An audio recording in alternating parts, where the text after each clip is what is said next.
నమస్కారం. ప్రేక్షకులందరికీ శుభోదయం. ఈనాటి శుభయోగం శీర్షికన షష్ఠీదేవి స్తోత్రాన్ని పఠించడం ద్వారా ఎటువంటి ప్రయోజనాలను పొందవచ్చో, షష్ఠీదేవి స్తోత్రంలో ఉన్నటువంటి అంతరార్థం ఏంటో పరిశీలిద్దాం.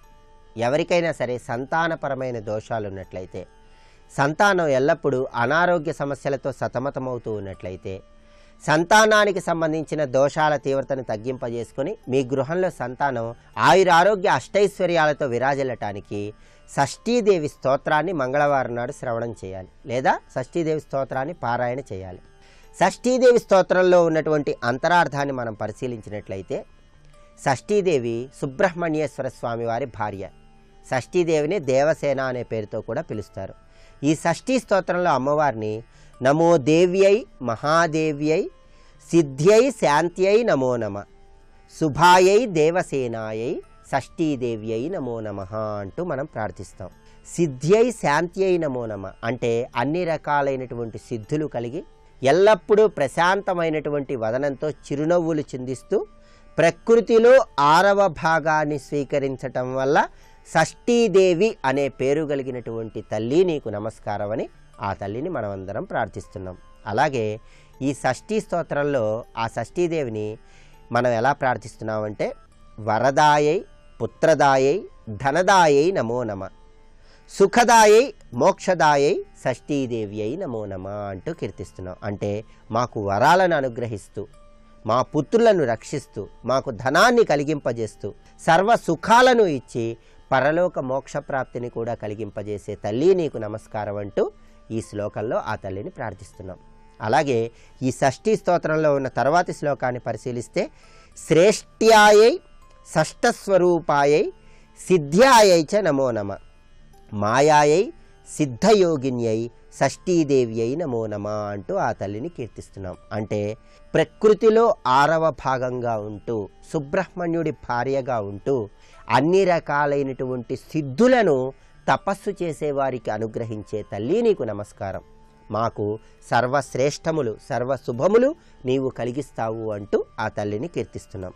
అలాగే తర్వాతి శ్లోకాన్ని మనం పరిశీలిస్తే, సారాయై శారదాయై చ పరాదేవ్యై నమో నమ, బాలాదిష్ట్రాయై దేవ్యై చ షష్ఠీదేవ్యై నమో నమ అంటూ కీర్తిస్తున్నాం. దీనిలో ఉన్న అర్థాన్ని పరిశీలిస్తే, సారాయై శారదాయై చ, సారా అంటే ప్రతి విషయంలో ఉన్నటువంటి అంతరార్థం, ఆ సారాన్ని మాకు అనుగ్రహింపజేసే తల్లి శారద అంటే చదువును అనుగ్రహింపజేసే తల్లి. పరాదేవి అయి నమో నమ, పరాదేవి అంటే పరలోక మోక్షప్రాప్తిని సిద్ధింపజేసే తల్లి నీకు నమస్కారం. బాలాదిష్ట్రాయై దేవి అయి చ షష్ఠీదేవి అయి నమో నమ, చిన్నపిల్లలకు అధిష్టాన దేవతగా ఉన్న తల్లి నీకు నమస్కారం అంటూ ఈ శ్లోకంలో ఆ తల్లిని మనం కీర్తిస్తున్నాం. అంటే ఈ ప్రపంచంలో ఉండేటటువంటి అందరు చిన్నపిల్లలకు అధిష్టాన దేవత సుబ్రహ్మణ్యుడి భార్య అయినటువంటి దేవసేనగా పిలువబడే షష్ఠీదేవి. అందుకే షష్ఠీదేవి చుట్టూ ఎల్లప్పుడూ నిరంతరము కూడా చిన్నపిల్లలు కూర్చొని ఉంటారు. ఆ తల్లి చేతిలో శుభాలను ప్రసాదించే కొమ్మ ఒకటి ఉంటుంది. ఈ షష్ఠీ స్తోత్రాన్ని మనం చదివినా శ్రవణం చేసినా అమ్మవారి అనుగ్రహం ద్వారా సంతానం జీవితంలో చక్కటి పురోభివృద్ధిని సాధిస్తారు. అందుకే చిన్నపిల్లలకు అధిష్టాన దేవత కాబట్టి బాలాదిష్ట్రాయై దేవి అయి చ షష్ఠీదేవి అయి నమో నమ, చిన్నపిల్లలకు అధిష్టాన దేవత అయినటువంటి తల్లి నీకు నమస్కారం అంటూ ఆ తల్లిని కీర్తిస్తున్నాం. రేపటి శుభయోగం శీర్షికన మన భారతీయ సనాతన సంస్కృతి ఆచార వ్యవహారాల్లో దాగినటువంటి వైజ్ఞానికపరమైన రహస్యాలను గురించి పరిశీలిద్దాం. నమస్కారం.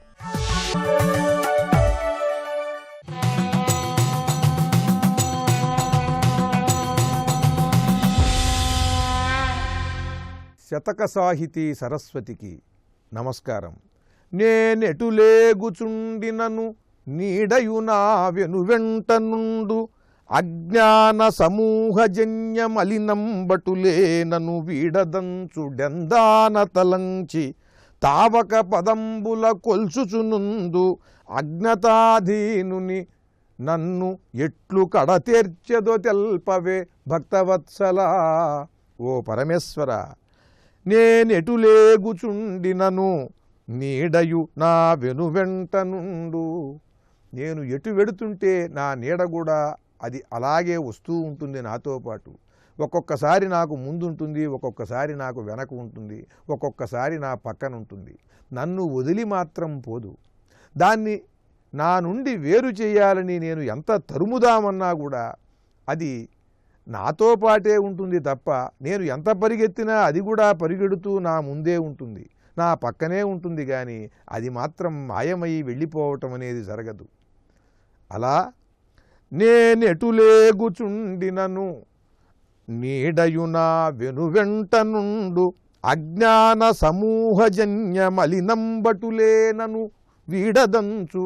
నా అజ్ఞానం ఎలా అయితే నన్ను వదిలిపెట్టదో ఈ నీడ కూడా అలాగే వదిలిపెట్టడం లేదు. ఎంతగా ఈ అజ్ఞానాన్ని తరిమి కొట్టాలి, నా నుండి దూరం చెయ్యాలని నేను ప్రయత్నం చేసినా సరే అంతకంత ఇది విజృంభించి నన్ను ఆవహిస్తోంది, ఆక్రమిస్తోంది. ఈ నీడ, ఈ అజ్ఞానము రెండూ కూడా అజ్ఞాన సమూహజన్య మలినంబటులే నన్ను వీడదంచు డెందాన తలంచి. నేను నా హృదయంలో ఇలా తలుస్తున్నాను. నా అజ్ఞానాన్ని ఎంత తొలగించుకుందామన్నా, ఎంత ప్రయత్నం చేసినా అది తొలగటం లేదు. ఏదో ఒక రూపంలో ఈ నీడ కొంతసేపు పలచగా ఉంటుంది, కొంతసేపు దట్టంగా ఉంటుంది. అదేవిధంగా ఈ అజ్ఞానం ఎంత సాధన చేసినా కాస్త పలచబడి మళ్ళీ అది విజృంభించి మళ్ళీ దట్టంగా అవుతున్నది. నన్ను కబళిస్తున్నది ఈ అజ్ఞానం, చేసే పనులన్నిటినీ కూడా చెడగొడుతున్నది.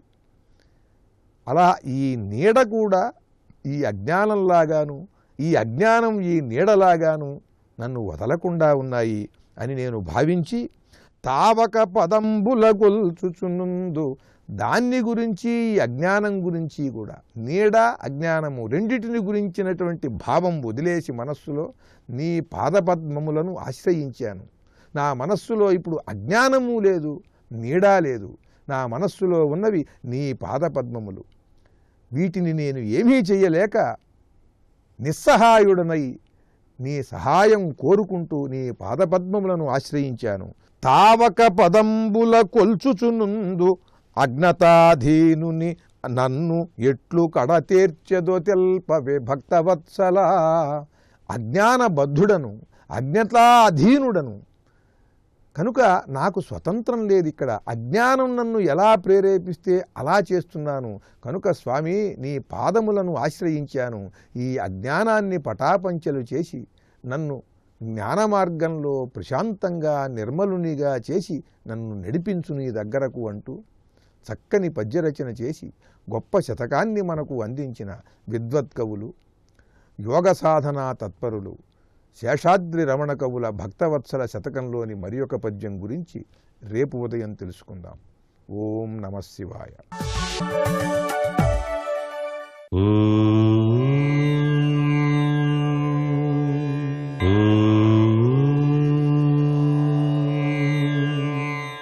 ఓం నమో నారాయణాయ.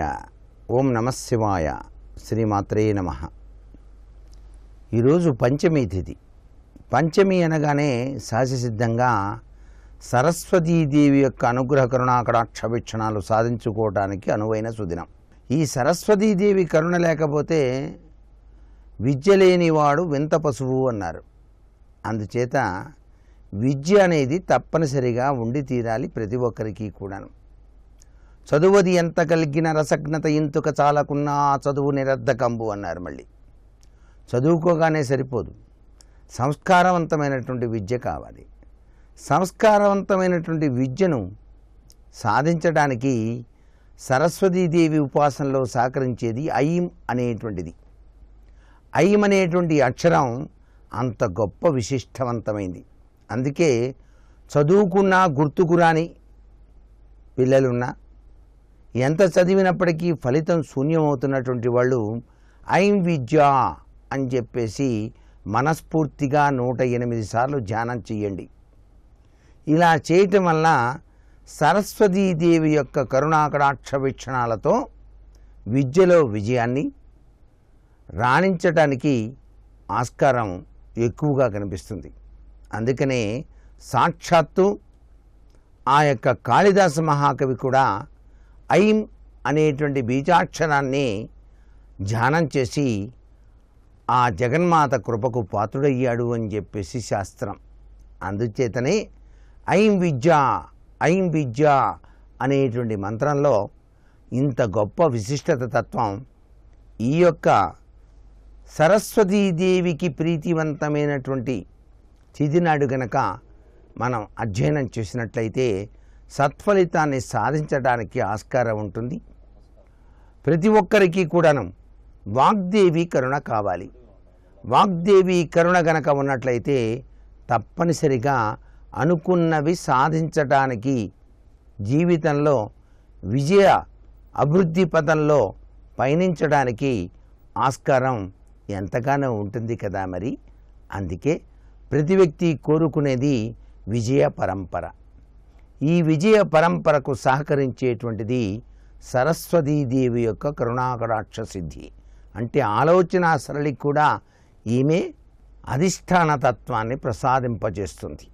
అందుకనే ఆలోచన సరిగ్గా ఉన్నప్పుడే భావనా పరంపరలో జీవితాన్ని సస్యశ్యామలవంతం చేసుకోవడానికి ఆస్కారం ఉంటుంది, పురోభివృద్ధిలో పయనించడానికి ఆస్కారం ఉంటుంది. కాబట్టి ప్రతి వ్యక్తి జీవితంలో చక్కటి అవగాహన తత్వాన్ని సాధించడానికి సరస్వతీ ఉపాసన సహకరిస్తుంది అని చెప్పేసి గ్రహించి తరిద్దామా. మరి సర్వే జనా సుఖినో భవంతు.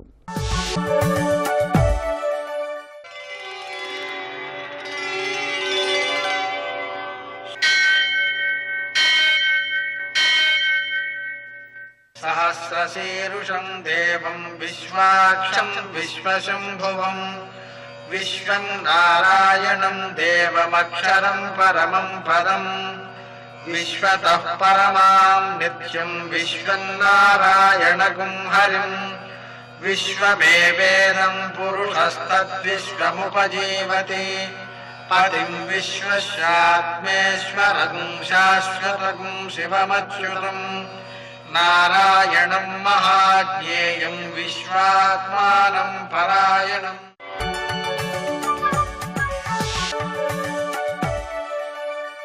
సూర్యశౌర్యమథేందురింద్రపదవీ సన్మంగళం మంగళం. మర్కటేశ మహోత్సాహ సర్వశోక వినాశన శత్రువును సంహరమాన్ రక్ష శ్రీయందాపయమే ప్రభు. నేటి కాలమాన విశేషాలను గమనిద్దాం. స్వస్తి శ్రీ చాంద్రమాన దుర్ముఖనామ సంవత్సరం ఉత్తరాయణం, హేమంత ఋతువు, పుష్యమాసం, కృష్ణపక్షం, మంగళవారం. సూర్యోదయం 6:53, సూర్యాస్తమయం 5:58. తిథి పంచమి, ఉదయం 11:42 వరకు. నక్షత్రం ఉత్తర, రాత్రి 12:39 వరకు. వర్జం ఉదయం 6:56 నుంచి 8:37 వరకు. దుర్ముహూర్తం ఉదయం 9:06 నుంచి 9:50 వరకు. మరల రాత్రి 11:08 నుంచి 12 గంటల వరకు. అమృతకాలం సాయంకాలం 5:03 నుంచి 6:45 వరకు. రాహుకాలం మంగళవారం కాబట్టి మధ్యాహ్నం 3 నుంచి 4:30 వరకు. అష్టకవర్గ రీత్యా శుభప్రదమైన సమయం సాయంకాలం 6 గంటలకి. నేటి విశేషం త్యాగరాజస్వామి ఆరాధన. సృష్ట్యాది నుంచి ఈ క్షణం వరకు, ఈ పైన కూడా త్యాగరాజస్వామి వంటి వ్యక్తి మరొకరు కనిపించరు. ఆయన రామాయణాన్ని మొత్తము కీర్తనల రూపంలో మనకు అందించారు. అంతేకాదు ఉపనిషత్ సారాన్ని అందించారు. ఆ కారణంగానే ఆయన కీర్తనలను త్యాగోపనిషత్ అని పిలుస్తారు. కీర్తనలు రాయడమే కాదు, జీవితమంతా ఎవరి నుంచి ఏమీ ఆశించకుండా, ఇస్తామన్నా తీసుకోకుండా భగవద్ అంకితం చేశారు జీవితాన్ని. అద్భుతమైన విషయం ఏంటంటే ఆయన సన్యసించారు. ఆయన వంశీకులతో బాటుగా ఆయన యొక్క కీర్తనలను వేరువేరు గురువర్యుల ద్వారా నేర్చుకున్న వారందరూ కూడా త్యాగరాజస్వామినే సాక్షాత్తు తమ ప్రత్యక్ష గురువుగా భావన చేస్తూ ఆ స్వామివారి ఆరాధనోత్సవంలో పాల్గొంటూ వేలకి వేలు అలా ఆరాధన చేసేటువంటి వ్యక్తులు కలిగి ఉన్న ఏకైక వ్యక్తి త్యాగరాజస్వామి. అటువంటి వ్యక్తి మరొకరు గోచరించరన్నమాట. అందుకని ఆ త్యాగరాజస్వామి యొక్క జీవితము అద్భుతమే, అనంతరం మరణానంతర జీవనం కూడా అత్యద్భుతం అన్నమాట. వారిని తలుచుకుంటేనే చాలు మనకు సకల పాపాలు క్షయమైపోతాయి. నేటి ఆణిముత్యాలు.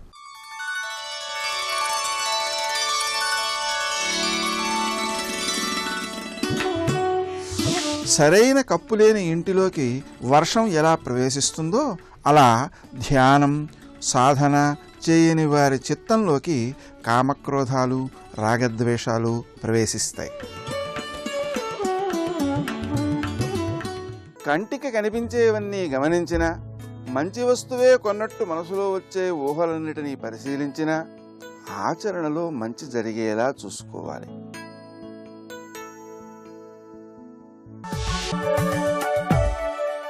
నమో నమో సుబ్రహ్మణ్య శ్రీ వరదా ఉషోదయం మేలు కొలిపినది నీ కృతిగా.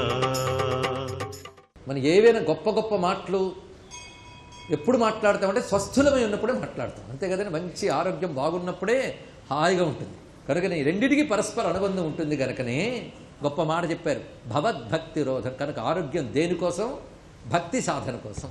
ఆరోగ్యం లేకపోతే భక్తికి అడ్డంకి. ఈ మాట పరమభక్తుడైన నారాయణ భట్టాత్రి గురువాయూరప్పను ఆశ్రయించుతూ నారాయణీయం రచిస్తూ, ఆరోగ్యం దేనికి అడుగుతున్నానయ్యా అంటే, ఒక్కసారి శరీరానికి నువ్వు ఆరోగ్యాన్ని ఇచ్చేవో ఎక్కడో ఏకాంతంలో కూర్చొని నిన్ను ఆరాధిస్తూ గడిపేస్తానయ్యా మిగిలిన కాలం అన్నాడు. అది చూడండి ఇక్కడ. అందుకోసం ఆరోగ్యం కావాలి. అంతేకాదు ఒక గొప్ప మాట అంటాడు, హే కృష్ణ, ఒకప్పుడు అసలు ఈ మానవ దేహం ఎందుకు ఇచ్చావయ్యా? ఈ కష్టాలతో కూడినటువంటి దేహం రోగాలయం, ఇలాంటి దేహాన్ని ఎందుకు ఇచ్చావు, ఎందుకు బాధ పెట్టావు అని నిన్ను ఫిర్యాదు చేసేవాడిని. కానీ ఈ మధ్య కొంతకాలం నుంచి నిన్ను ఆరాధిస్తుంటే నాకు తెలిసొచ్చింది ఏమిటి అంటే, ఈ ఇంద్రియాలే లేకపోతే నీ కథలు ఎలా వినేవాడిని, నీ రూపాన్ని ఎలా చూసేవాడిని, నిన్ను ఎలా కీర్తించేవాడిని, నీ ఆలయానికి ఎలా వచ్చేవాడిని. కనుక ఇంద్రియములు ఇప్పుడు ఈ శరీరం చూస్తూ ఉంటే నాకు తృప్తిగా ఉంది. ఇది ఉండడం వల్లే కదా నేను ఆరాధిస్తున్నాను. చూడండి, ఇది ఎందుకు ఇచ్చేవని నిలదీసిన వాడు ఇది ఇచ్చినందుకు కృతజ్ఞత చెప్తున్నాడు. అప్పుడు మనసు మారిపోయింది. దీన్ని బట్టి మనకు అర్థమైంది ఏమిటి? ఈశ్వరారాధన వినియోగించకపోతే ఇది ఎందుకు ఇచ్చావని తిట్టుకోవాలి, ఈశ్వరారాధన వినియోగింపబడితే ఇది ఇచ్చినందుకు కృతజ్ఞతలు చెప్పుకోవాలి. ఇది తెలుసుకోవాలి. కనుక దేహాన్ని తిడతారు యోగశాస్త్రంలో ఒక చోట, దేహాన్ని మెచ్చుకుంటారు శాస్త్రంలో మరొక చోట. ఏమిటంటే, ఏముందయ్యా ఈ దేహం రక్తమాంసాలతో కూడినది, నశించిపోయేది, ఇది అంతా కూడాను నశ్వరము, నాశన లక్షణం కలిగింది అని ఒకవైపు అంటూ ఉంటాడు. మరొక వైపు అంటాడు, ఈ దేహంతోనే ఏదైనా సాధిస్తావు. ఈ రెండిటికి పరస్పర వైరుధ్యం కనబడుతుంది. ఎందుకంటే నువ్వు భోగాలకి అంకితం చేస్తే ఈ దేహం వ్యర్థం, రోగాలయం. నువ్వు యోగానికి అంకితం చేస్తే ఈ దేహం సార్థకం, పరమార్థదాయకం. ఇది తెలుసుకోవాలి ఇక్కడ. అది దేహనింద ఎప్పుడు చేయకూడదు, దేహాన్ని సాధనకు వాడుకోవాలి. అలా వాడుకుందామంటే అడ్డంకి వస్తుంది. ఎందుకంటే అనేక జన్మలు ఎత్తిన తర్వాత మానవ జన్మ దొరికింది. ఎందుకు దొరికింది? ఈ జన్మని చాలా మెచ్చుకున్నారు అందరూ. జంతువునాం నరజన్మ దుర్లభం అన్నారు జగద్గురువుల వారి. ఎందుకండి? కనుక మనిషి జన్మ చాలా గొప్పదని అందరూ మీసాల మీద ఇసుకు తిరగడానిక? అందుకు కాదు. ఈ జన్మ నీకు దొరికింది అంటే అర్థం సాధన చేసి తరించడానికి అవకాశం ఈ శరీరానికి మాత్రమే ఉంది కనుక అని అర్థం. మరి సాధన చేయకుండా మొదటి నుంచి అడ్డంకిగా అనారోగ్యం వస్తే ఇంకేం చేస్తాం? అందుకే భవద్భక్తి రోధం అనే మాట చాలా విశేషమైన మాట. కనుక భక్తికి అడ్డంకిగా ఉన్నటువంటి ఈ ఆధిని తొలగించు. అంతేకాదు సదా క్లుప్త బాధం. క్లుప్తము అంటే తక్కువని కాదు అర్థం. లోకంలో క్లుప్తంగా చెప్పండి అంటూ ఉంటాం. క్లుప్తంగా అంటే ఒక దాన్నంతటి ఒక దగ్గర నింపితే దాని క్లుప్తం అని పేరు. లీలా క్లుప్త బ్రహ్మాండ మండల. క్లుప్తం అంటే అంత నింపడము, సంపూర్ణము అని అర్థం. ఇక్కడ నింపుడు. ఇప్పుడు ఆ శరీరం ఎలా తయింది? సదా క్లుప్త బాధం, నిండైన బాధలతో ఉన్నది ఇప్పుడు ఈ దేహం అంతా కూడా. అటువంటి ఆధిని తొలగించు. అయితే తొలగించమని ఆశ్రయిస్తే వెంటనే నువ్వు నాకు ప్రసాదం ఇచ్చావు, ఆ ప్రసాదం స్వీకరిస్తున్నాను. ఇప్పుడు మనసారా మనందరం స్వీకరిద్దాం ఆ ప్రసాదాన్ని. స్వామిని ఆశ్రయిస్తే ఎలాంటి అనుగ్రహం దొరుకుతుందనేది తిరుచెందూరు క్షేత్ర మహిమ తెలిస్తే కానీ తర్వాత శ్లోకానికి అర్థం తెలియదు. ఎందుకంటే భాషతో అర్థం చెప్పలేము. ఎప్పుడూ కూడా ఆర్షవాంగ్మయాల్లో చిత్రం ఏంటంటే తచ్చాస్త్ర సంబంధమైన పరిభాష తెలియాలి. ఆయన ఏ దేవతను స్తుతిస్తున్నాడో ఆ దేవతా సంబంధమైన లీల, రూపం, మంత్రం, యంత్రం, తత్వం అవగాహన ఉంటే కానీ శ్లోకానికి వ్యాఖ్యానం రాయలేమండి. అందుకు ఒకప్పుడు భాష ఒక్కటి సరిపోదు, ఇది తెలుసుకోండి. కనుక భాష ఒక్కటే అర్హత కాదు, ఇది తెలుసుకోవాలి. ముఖ్యంగా దీనికి అర్థం చెప్పాలి అంటే మాత్రం కొంచెం తిరుచెందూరు క్షేత్ర వైభవం చెప్పాలి. తిరుచెందూరుని పేరు ఎక్కడ రాయలేదు శంకరుడు, క్షేత్రం పేరు కూడా చెప్పలేదు. కానీ ప్రారంభం నుంచి సముద్ర తీరం దగ్గర నుంచి మొత్తం అక్కడున్న ప్రస్తావన, సూరపద్ముడు వృత్తాంతం కానీ ఆ పర్వతంలో ఉన్నటువంటి వైభవాన్ని చెప్పడం అంతా కూడాను సుబ్రహ్మణ్య క్షేత్రాలు అన్నింటిలోని కేవలం తిరుచెందూరుకు ఉంది కనుక తెలుసుకోవాలి. దీని ధ్వని అంటారు. శంకరుడి ధ్వని చూపిస్తారు. శరజ్జోత్స్నా శుద్ధాం శశీత జటాజూటమకుటాం. ఇక్కడ శరత్తం లక్షణం ఇవ్వడంతో శృంగగిరిలో ఉన్న శారదాంబని ఇందులో స్తుతిస్తున్నానని చెప్పారు. అక్కడ ధ్వని అలా ఇస్తారు. క్వణత్ కాంచీ రామా కరికల్లభ కుంభస్తననత అంటే కాంచీపుర కామాక్షిని స్తుతిస్తున్నానని చూపిస్తున్నారు ఇక్కడ. అలాగా ఆయా క్షేత్రముల ఉన్న దేవతను స్ఫురింపజేస్తారు. మొత్తం సుబ్రహ్మణ్య భుజంగం అంతా కూడా తిరుచెందూరు సుబ్రహ్మణ్యుని ప్రధానంగా చెప్తున్నది. కానీ ఎక్కడి సుబ్రహ్మణ్యుని ఉద్దేశించి మనం స్తుతించవచ్చు. అక్కడున్న సుబ్రహ్మణ్య స్వామి యొక్క ప్రసాద మహిమ ఇక్కడ కీర్తించబడుతున్నది.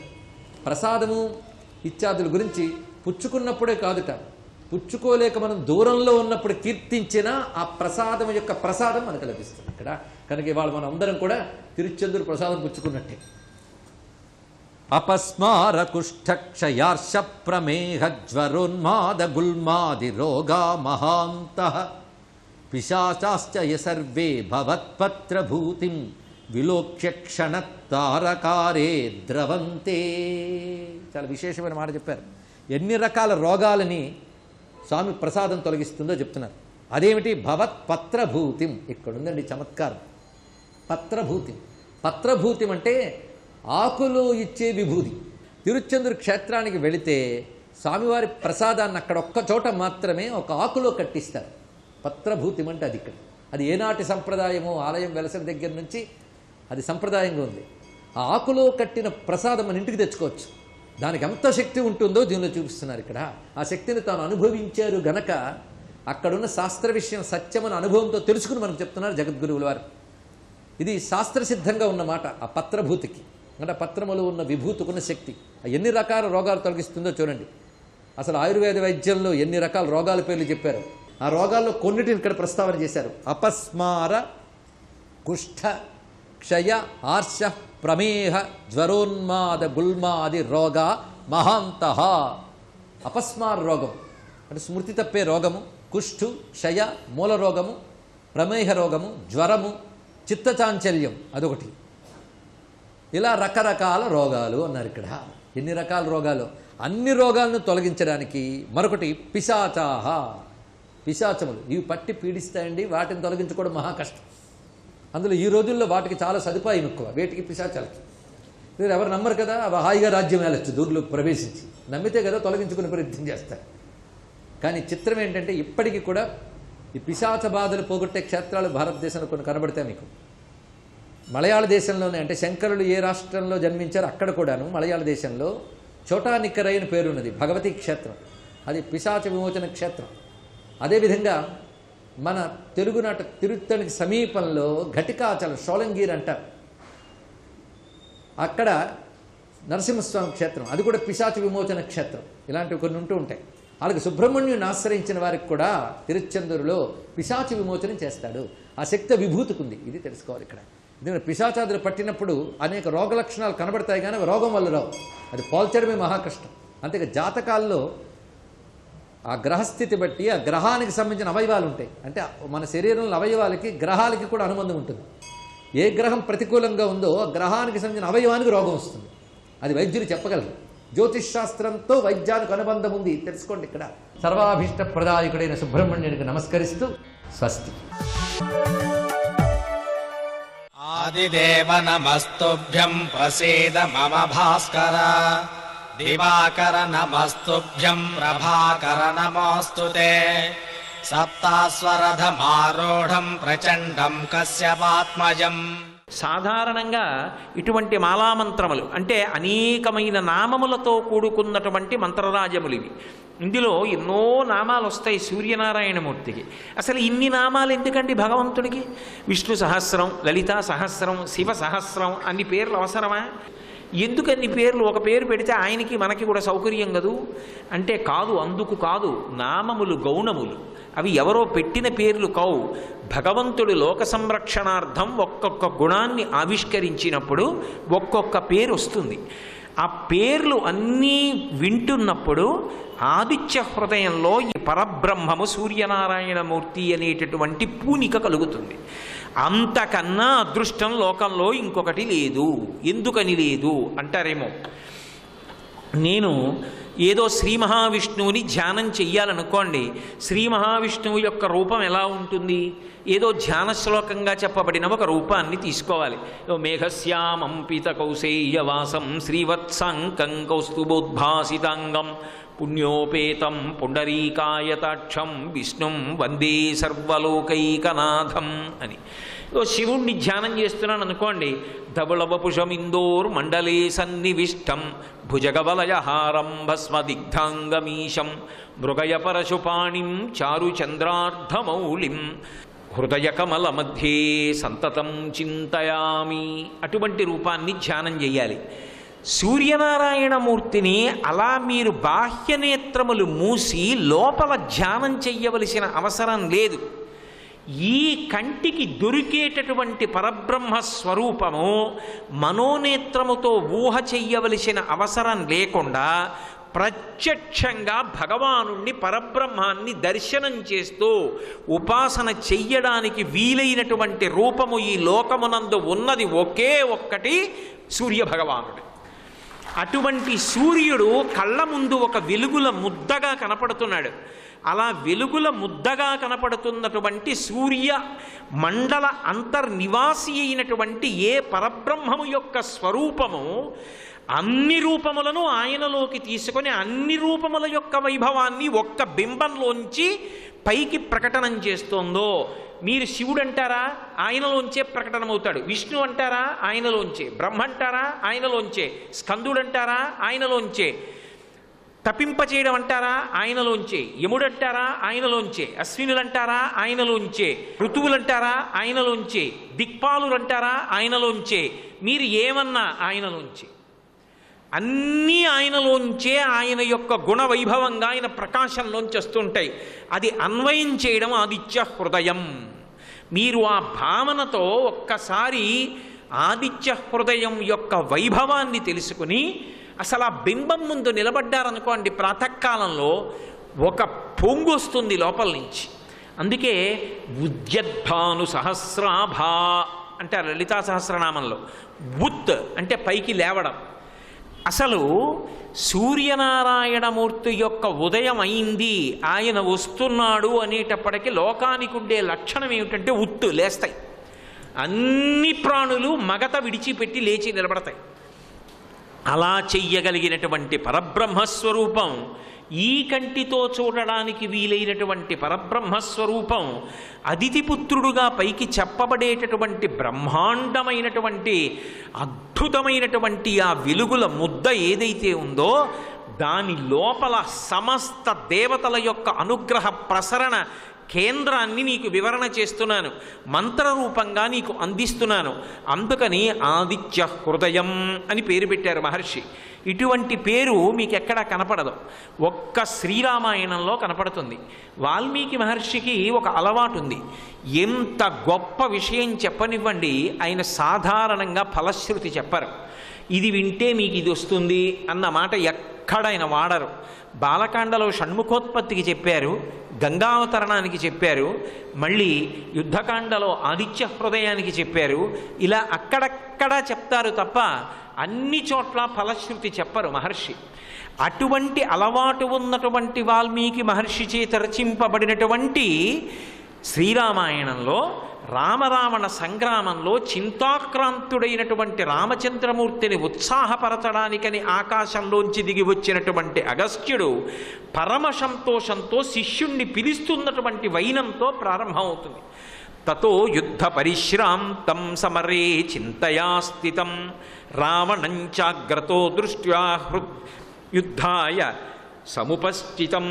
ఆయన ఎదురుగుండా ఇంకా యుద్ధం చేయడానికి ఉత్సాహంతో వచ్చి రథంలో కూర్చున్నటువంటి రావణుడికి అభిముఖంగా నిలబడినటువంటి రామచంద్రమూర్తి చింతాక్రాంతుడై ఉండగా దిగుచ్చినటువంటి అగస్త్యుడు. ఆయన పిలవడం రాముడి కోసం వస్తున్నాడు. ఆ పిలిచేటప్పుడు వైభవం చూడండి. రామ రామ మహాబాహో అని పిలుస్తాడు. రామ రామ ఒకరినే పిలిచాడు, ఇద్దరిని కాదు. రామ రామ మహాబాహో 2 పేర్లతో పిలిచాడు. రామ అని పిలిచి చెప్పచ్చుగా, కాదు, రామ రామ. అందులో ఆర్తి, ఇది గురువుకి శిష్యుడి పట్ల ఉండేటటువంటి ఆర్తి. ఆ శిష్యుడికి ఉపదేశం చెయ్యాలి, ఆ శిష్యుడిని కాపాడుకోవాలి. ఆ శిష్యుడు ఇప్పుడు చింతాక్రాంతుడయ్యాడు, మనసులో ఉన్నటువంటి చింత పోవాలి, మంచి ఉత్సాహాన్ని పొందాలి. ఎందుచేత అంటే మనిషి చితి మీదకి ఎక్కినప్పుడు శరీరం కాలిపోతుంది. చిట్ట చివర చితి శరీరాన్ని ఒక్కదాన్నే కాలుస్తుంది. చింత మనిషిని బ్రతికున్నంత కాలం కాల్చేస్తుంది. అటువంటి చింత చేత ఇవాళ ఆక్రమింపబడ్డాడు రామచంద్రమూర్తి. ఆ చింత పోవాలి. అందుకని ఉత్సాహంతో ఉపకారం చేయడానికి వచ్చి నువ్వు బెంగ పెట్టుకోవలసిన అవసరం లేదు అని చెప్పడానికి రామ రామ. ఎంతో ఆర్తితో శిష్యుడుండగా గురువు పిలిచాడనుకోండి, 1కి 2 మాటలు పిలుస్తాడు. ఒక గురువు శిష్యుణ్ణి ఉద్ధరించడానికి, శిష్యుణ్ణి రక్షించుకోవడానికి ఎంత ఆర్తి పొంది ఉంటారో. అందుకే జగద్గురువులు ఎక్కడ ఉండనివ్వండి అందరినీ కాపాడుకుంటారు. సూర్యభగవానుడు ఎక్కడో ఉంటాడు. ఎక్కడో ఉన్న సూర్యభగవానుడు భూమి మీదకి రాలేదండి, మా ఊళ్ళన్నీ తిరగలేదండి అని అడుగుతామా? ఆకాశంలో ఉన్న సూర్యుడు మనందరినీ కిరణస్పర్శ చేత కరస్పర్శ చేత ఎలా ఆదుకుంటాడో, వెలుగులిస్తాడో, అలా జగద్గురువులు ఎక్కడో కూర్చుని చంద్రమౌళీశ్వరాభిషేకం చేసినా మనందరినీ కాపాడుకుంటూ ఉంటారు. కాబట్టి అలా గురువు ఆర్తితో శిష్యుణ్ణి రక్షించుకుంటాడు. అందుకని ఆ ఆర్తి ప్రకటనం చేయడం కోసం అగస్త్య మహర్షి రాముడిని ఉద్దేశించి రామ రామ మహాబాహో. ఏమిటి మహాబాహో? అక్కడ చింతతో ఉన్నాడు అంటే మీరు ఇక్కడ ఒక్క విషయం బాగా గుర్తుపెట్టుకోవాలి. ఎంత శక్తి శరీరంలో ఉండనివ్వండి, ఎంత ఆరోగ్యంగా ఉండనివ్వండి, మనసు చింతకి లోనైపోయింది అనుకోండి, అలా చింతతో ఉన్నవాడికి తన శరీర బలం జ్ఞాపకానికి రాదు, తనకెన్ని తెలుసో జ్ఞాపకం రాదు. ఇవన్నీ మరిచిపోతాడు. ఇవన్నీ మరిచిపోయి ఇందులోంచి ఎప్పటి గట్టెక్కుతానన్న భావనతో కుందుతాడు. అలా కుందకుండా ఉండాలి అంటే ముందు ఆ చింత పోవాలి. ఆ చింత పోయిందనుకోండి, మనసు ఉత్సాహాన్ని పొందిందనుకోండి, ఉత్సాహో బలవాన్నార్యా నాస్తుత్యాహ పరం బలం సోత్సాహ శాస్తి లోకేస్మిన్ నకించిత పితుర్లభం అనిర్వేద శ్రియో మూలం అనిర్వేద పరం సుఖం అనిర్వేదో హి శరదం సర్వార్థేషు ప్రవర్తక కరోతి సఫలం జన్మో కర్మ యత్తత్ కరోతి సహ తస్మాత్ అనిర్వేద కృతం యత్నం చేస్తేహముత్తమం అంటారు రామాయణంలోని. ఎవడు నిర్వేదాన్ని విడిచిపెట్టాడో, ఎవడు ఉత్సాహాన్ని పుంజుకున్నాడో వాడు ఈ లోకంలో సాధించలేనటువంటి పని లేదు. అందుకే ఇప్పుడు శిష్యుడికున్నటువంటి చింత పోవాలి, శిష్యుడు ఉత్సాహాన్ని పుంజుకోవాలి. అందుకని చెప్తున్నాడు రామ రామ మహాబాహో. నీ చేతుల యొక్క వైభవం నీకు తెలియదు రామా, నీ బాహువులను నమ్ముకుని సమస్త లోకములు ఉన్నాయి. నువ్వు సాక్షాత్ శ్రీ మహావిష్ణువు. ఈ లోక సంరక్షణార్థం రావణుణ్ణి జయించడం కోసం నరుడిగా వచ్చావు. కానీ నీ బాహుశక్తి ఏమిటో నాకు తెలుసు, వశిష్ఠుడికి తెలుసు, విశ్వామిత్రుడికి తెలుసు. ఇప్పుడు నరుడిగా ఉన్నావు కాబట్టి నరుడి యొక్క లక్షణాలు ప్రకటనం చేస్తున్నావు. ఏదో చింతకి వశుడవైనట్టుగా ఉన్నావు. కానీ ఆ చేతులు సామాన్యమైన చేతులు కావు, నీ కోసం పనిచేసేవి కావు, లోకం కోసం పనిచేసేవి. సర్వం శ్రీ ఉమామహేశ్వర పరబ్రహ్మార్పణమస్తు. స్వస్తి.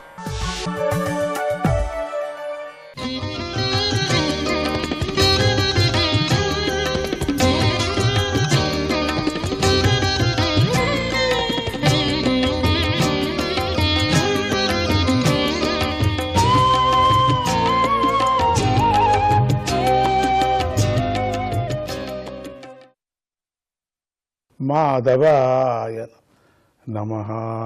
మనం అనుకున్నాం కదా, భక్తుడు వైరంతో కానీ, భక్తుడేట చూడండి లేని ఆయన భక్తిగా ఉండాలన్నమాట. అతడు శత్రుత్వం లేని భక్తితో కానీ, ఎంత బాగుంది ఇది, భక్తుడు వైరంతో కానీ విసిగిపోయి, దేవుణ్ణి నమ్ముకొని విసిగిపోయి, భక్తినే ఉంది కానీ వైరం పెంచుకుంటారు చాలామంది, అది పొరపాటు. అది ఇక శత్రుత్వం లేని భక్తితో కానీ, చాలామంది శత్రుత్వంతో భక్తిని పెంచుకోవటం ముఖ్యం కాదు అక్కడ, శత్రుత్వం లేనటువంటి భక్తి. ఆ శత్రుత్వం అంటే విరుద్ధమైనటువంటి భావన లేనటువంటి భక్తి. పరమాత్ముడు నా స్నేహితుడు, పరమాత్ముడు నా బంధువు, పరమాత్ముడు నేను ఇద్దరం ఒకటే, పరమాత్ముడే సర్వస్వము నాకు, దాత తాత భ్రాత మాత అంతా నాకు ఆయనే, హర్త కర్త భర్త. ఎప్పుడు అట్లా మనం ఉపాసన చేసుకుంటున్నాము, తండ్రి తల్లి గురువు దైవము అన్నీ ఒక్కడే ఒక్కడే ఒక్కడే అనేటువంటి భావన మనలో పుట్టాల. అదే నిజమైన భక్తి. ఇది వేరే అది వేరే ఇది వేరే అని పుట్టకూడదు. మొత్తం అంతా ప్రపంచం అంతా ఒకటే. శత్రుత్వం లేని భక్తి అది కావాలా. ఎన్ని మాటలు నీకు పూజ చేసేది, ఎన్ని మాటలు నిన్ను పిలిచేది, ఎన్ని మాటలు జపం చేస్తూ, అది శత్రుత్వం. నేను ఇట్లనే చేస్తూ ఉంటాను, నాకేమి నువ్వు చేయాల్సిన పని లేదు, నేను అడగలేదు, నా గురించి నీకేమి యోచన వద్దు, నేను మాత్రం ఇట్లనే చేస్తూ ఉంటాను. అటువంటి భక్తి కానీ, లేక భయంతో కానీ, నా దేవుడు ఏమైనా నన్ను చేసేస్తాడేమో, నేను పూజ చేయకపోతే, నేను వ్రతం చేయకపోతే, ఈరోజు నేను అనుష్ఠానం చేయకపోతే అనేటువంటి భయంతో కానీ ఉండకూడదు. భయం అనేది ఉండకూడదు. ప్రేమ భక్తి. భయం భక్తి పనికిరాదు. భయం భక్తి ఎన్ని రోజులు వస్తుంది, ఒకరోజు మొండి అయిపోతుంది. అందుకని భయం భక్తి పనికిరాదు, అది అశుద్ధం. అది శుద్ధమైంది ప్రేమ భక్తి. భయంతో కానీ స్నేహంతో కానీ, అంటే ఏదైనా పోన్లే, స్నేహంతో కానీ కోరికతో కానీ ఏ విధంగానైనా కొరకు చెప్పుకొని వెళ్ళాడు. ఏ విధంగా సుఖబ్రహ్మలు చెప్తున్నారు, ఏ విధంగానైనా ఆయన పోన్లే మనస్సుని భగవంతుని యందు దృఢంగా నిలపాలి. ఇది మనకు సారం. ఇది తెలుసుకోవాలి. మనం ఇన్ని గుణాలు చెప్పుకొని వచ్చారు కదా, మనం ఒక్కొక్క దాన్ని విశదీకరించేదాన్ని ఉంది లేదు అని అట్లా చెప్పుకొని వచ్చాం. కానీ ఇక్కడ కొనాలు సుఖబ్రహ్మలు ఏం చెప్పారంటే, ఎట్లయినా కానీ నీకు ఎట్లయినా ఉండు, నువ్వు స్నేహంతో ఉండు, వైరంతో ఉండు, భక్తితో ఉండు, కానీ భగవంతుని యందు దృఢంగా మనసు నిలపాల. అప్పుడు మాత్రమే ఇది ఏది పనికిరాదు, అన్నీ కొట్టుకపోతాయి. ఈ ఉపాయాల్లోని భేదాలను భగవంతుడు పట్టించుకోడు. ఎందుకంటే తన మీద మనస్సు నిలిపినటువంటి వాడు, తన మీద సర్వస్వము మనస్సు అట్లనే అర్పణ చేసినటువంటి వాడు అనేటువంటి ఒక భావన స్వామికి వచ్చేస్తుంది. కాబట్టి ఈ భేదాలంతా కూడా, నువ్వు శత్రుత్వంతో నన్ను కొలిచావు, లేక ఆశతో నన్ను కొలిచావు, లేక నీకు దురాశతో కొలిచావు, ఇట్లంతా అనడు. నా మీద నీకు ప్రేమ ఉందా లేదా, భక్తి ఉందా లేదా, శ్రద్ధ ఉందా లేదా, నియమం ఉందా లేదా, ఇట్లా చూస్తాడు. మానవుడు భగవంతుడితో బలమైన శత్రుత్వం వహించి సాయుధ్యాన్ని పొందిన విధంగా భక్తి యోగంతో కూడా పొందలేడని నా ఖచ్చితమైన అభిప్రాయం. అంటే సంపూర్ణమైనటువంటి మొండితనంతో భక్తి ఉంది లోపల, లేకపోతే సర్వశక్తుడు అనే ఎందుకు అంత శత్రుత్వం నీకు ఉందంటే, సర్వశక్తివంతుడైనటువంటి వాడు అనేది బలంగా నాటకపోయిన తర్వాతనే కదా శత్రుత్వాన్ని పెంచుకుంటాడు. ఏమైనా చేయగలడు, కానీ నేను ఓడించాలా, అనే విధంగా ఉంటాడు అని ఒప్పుకున్నట్టే కదా. సర్వసమర్థుడు, సర్వశక్తివంతుడు, గొప్పవాడు అని ఒప్పుకున్నట్టే అవుతుంది. ఇక్కడ పరమ నాస్తికుడైన వాడు పరమాత్ముడిని ద్వేషిస్తున్నా అంటే పరమాత్ముడు ఉన్నాడని అర్థం, ఒప్పుకున్నట్టే లెక్క. పరమాత్ముడే గెలుస్తున్నాడని అర్థం. ఇక్కడ నిజంగా అర్థ విమర్శన చేసుకొని చూస్తే వాళ్ళదేమీ లేదు, వాళ్ళు ఎప్పటికో ఓడిపోయారు వాళ్ళు. అందుకని పరమాత్ముడికి మాత్రం ఈ భేదాలేమీ లేవు. అట్లా ఇక్కడ భేదాభిప్రాయమే లేదు స్వామికి. ఖచ్చితమైనటువంటి నీ మనస్సు నాలో ఉంది అంటే ఎంతే చాలు, దీన్నే చూస్తుంటాడు. అంటే గ్రుడ్డు నుండి వచ్చినటువంటి పురుగును తుమ్మెద గోడ చిల్లుల్లో బంధిస్తుంది. అప్పుడు ఆ పురుగు భయంతోనో ద్వేషంతోనో నిరంతరము తుమ్మెదనే స్మరిస్తూ చివరకు తుమ్మెద రూపాన్ని పొందుతుంది. ఎప్పుడొస్తుందో, ఎప్పుడొచ్చి గుచ్చుకుంటుందో అని ఎప్పుడు గుచ్చుతూ ఉంటుంది వెళ్ళి తన రూపాన్ని తెచ్చుకోవటానికి అవసరం. అది భయపడి భయపడి భయపడి తన రూపమే, తుమ్మెద రూపమే పొందిస్తుంది. భగవంతుడైన శ్రీకృష్ణుడు మాయతో మానవ రూపం ధరించిన పరమేశ్వరుడు. ఆయనను కొందరు ఆ పురుగులాగా శత్రుత్వంతో ధ్యానించి పాపాలను నాశనం చేసుకొని ఆయనను పొందుతారు. భక్తులు భక్తితో భగవంతుడిని పొందేటట్లుగానే చాలామంది కోరికలతో కానీ, ద్వేషంతో కానీ, భయంతో కానీ, స్నేహంతో కానీ మనస్సును ఆయన యందు నిశ్చలంగా నిలిపి, నిశ్చలం అనేది చాలా ముఖ్యం. మనం ఏ పని చేసినా కూడా ఏకాగ్రతతో నిశ్చల మనస్సుతో చేసినప్పుడు సఫలమవుతుంది. అది అయ్యో నేను ఈ కొండ ఎక్కాలి అంటే 4 మెట్లకే నీకు నొప్పి పుట్టుచేస్తుంది. నేను సాధించాలా అనే ఒక మనస్సుతో నువ్వు ఎక్కామంటే, ఆ ఎక్కి ఒక 20 మెట్లు ఎక్కామంటే అబ్బా 1000 దాంట్లో 20 అయిపోయింది అట్లా వస్తూ ఉంటుంది మనస్సు. 100 ఎక్కామంటే ఎంత, ఇంకా 900 ఉండేది, 100 అయిపోయిందే, 500 అయిపోయింది, 500 అయిపోయింది 1000 దాంట్లో. ఇట్లా మనస్సుకు సమాధానంగా వస్తే దృఢమైనటువంటి భక్తి, నేను ఎక్కనే ఎక్కాలని నిలిపిన మనస్సు నిలిపేటువంటి వాళ్లకు ఖండితం వాళ్ళ పని నెరవేరుతుంది. లేకపోతే అందరూ సగం సగమానికి వచ్చేం ప్రయోజనం. మనస్సును ఆయన యందు నిశ్చలంగా నిలిపి ఆయా దోషాలను తొలగింపజేసుకొని ఆయన సాయుధ్యాన్ని పొందుతారు. కోరికతో గోపికలు, భయంతో కంసుడు. కోరికతో గోపికలందరూ కూడా స్వామి యొక్క ఆలింగనమే కావాలి, స్వామి సన్నిధినే నాకు కావాలా, స్వామి చుట్టూ ఉండాలా అనేటువంటి ఒకే కోరిక. ఇక దీంతో ఏ కల్మషము లేదు. వాళ్ళ కోరికలు వాళ్ళకు, ఎవరెవరు గోపికలు వాళ్ళ కథ. అయితే ముందుకేం జరుగుతుందో చూస్తున్నామా?